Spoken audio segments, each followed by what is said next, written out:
God is speaking to us through these events. Something big, something apocalyptic is happening. All over the planet. It comes as a consequence of God knocking us down. And that's the way I look at it. As I think that we need to allow God to knock us down so that we don't have to get to a place where we're so lifted up that somebody else has to do it.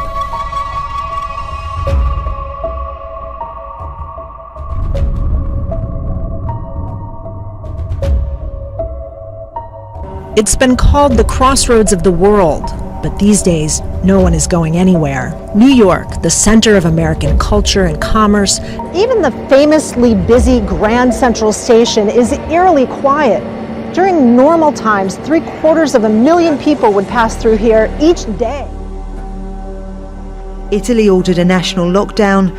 2 days later, the World Health Organization made a rare declaration. We're deeply concerned both by the alarming levels of spread and severity and by the alarming levels of inaction. Most governments have decided, for now at least, drastic measures are necessary to save lives, no matter the cost. Many have implemented unprecedented lockdowns to slow the spread of the virus so healthcare systems aren't overwhelmed. Scientists say we're in uncharted territory. We start with breaking news. A 5.3 magnitude earthquake just hit an area that's just north of Yosemite.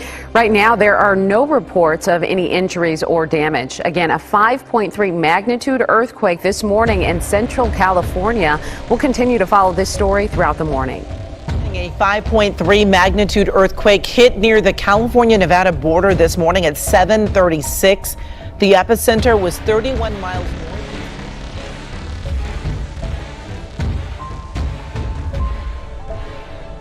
More than a week after the Magna earthquake, aftershocks are still shaking the Salt Lake Valley. Just this morning, there was a pair of magnitude 3 aftershocks.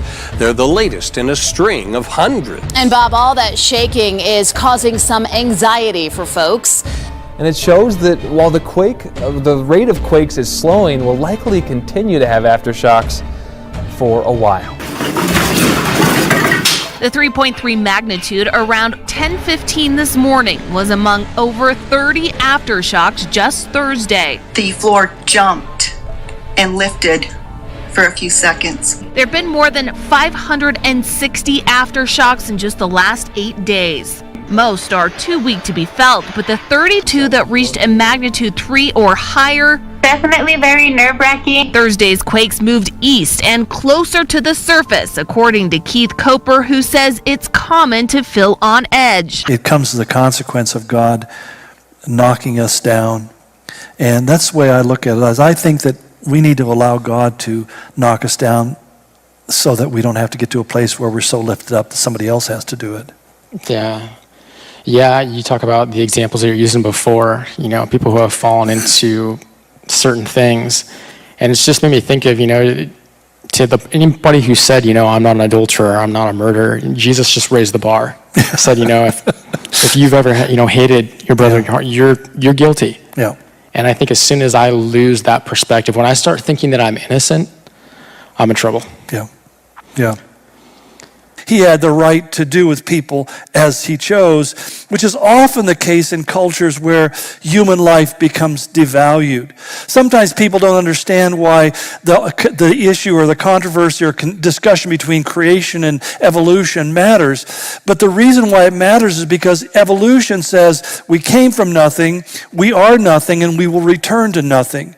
So that human life, if you're true to your beliefs as an evolutionist, has no value, no worth. There is no sense of right and wrong. There is no morality. Even those who promote evolution argue that the reason people are moral is because we find out it's the best way to survive. But the simple fact is that people behave in immoral ways even knowing that they're self-destructive. I've never met an alcoholic or a drug addict who didn't know he was destroying himself, but he just couldn't stop because of his addictive passions and the fact that he preferred to numb his emotions rather than have to face them. So that the idea that people would choose to have a value system that says you have no value is one of the most confusing things to me in all the world. What makes creationism, if you don't even give it a scientific argument, it's the fact that it alone puts value on you. When it says that you're made in the image of God, you become valuable inherently and purposely. Your life takes on a nobility. And it's a nobility that we feel called to live up to. I love it in the Chronicles of Narnia where Lewis was talking about King Aslan and how about that we were all descended from Adam and Eve who were kings and lords of ancient times. And he said, based upon that alone, it became incumbent to us to live noble lives. It became incumbent for us to live noble lives. But at the same time, you talk about the tension. I think that one of the interesting things about the world and the universe is that the universe exists in a balanced tension, that even the atomic particles are existing within a tension that holds them together. And I think that a life without that kind of tension, we want to live without stress, but stress is important. Yeah. It's a critical part. I mean, that's why we exercise, to stress our bodies, to keep them healthy. And the same thing is true that God is always testing and stressing us because he wants us to continue growing so that we continue to stay healthy. And yeah, I think the challenging thing for people watching this would just be, I think that people are being really naive if they don't think that there's anything in their life that could become an idol. They may hear you say, it could be marriage, it could be your kids, it could be this, but there's something down there. And like you said, it's usually a good thing. And maybe even people seem shocked, but maybe just your ritual of coming to church every week, that can become the idol. Maybe it's just the time that you've carved out. It's supposed to be good to have, our devotional time in the morning, but maybe that can become something that you worship the time more than you actually worship the God that you're spending time with. So, I think that's the challenge. And I think that to identify those things really requires us to really be still and allow God to show us. And I think that's one thing I think that's happening during this time right now, is because before we had everything kind of just taken out from underneath of us, we're so busy. Our schedules are, planners are so full. We don't have time to sit still before the Lord. And as you said, I think in one of your devotions, or maybe it was last week, people have lots of time.